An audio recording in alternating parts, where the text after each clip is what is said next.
แต่เบิ่งการแก้ไขปัญหาฝุ่น PM 2.5 ในกลุ่มจังหวัดสนุกกันแน่นะครับทางคณะกรรมการของจังหวัดมีการประสรุปผลนะครับในการหารือการประชาสัมพันธ์เชิงพื้นที่เพื่อแก้ไขปัญหา PM 2.5 ครับ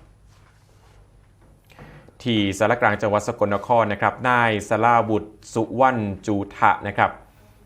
รองผู้ว่าราชการจังหวัดสกลนครเป็นประธานการประชุมสรุปผลการหารือด้านการประชาสัมพันธ์เชิงพื้นที่ระดับกลุ่มจังหวัดภาคตะวันออกเฉียงเหนือตอนบน2กลุ่มจังหวัดสนุก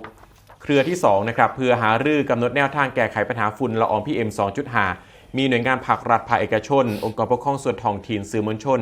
จากจังหวัดสกลนครนครพนมและมุกดาหารเข้าร่วมการประชุมเทื่อนี้ครับมุ่งเน้นการสื่อสารประชาสัมพันธ์ให้เข้าถึงพี่น้องประชาชนได้ทั่วถึงรวดเร็วถูกต้องและน่าเชื่อถือ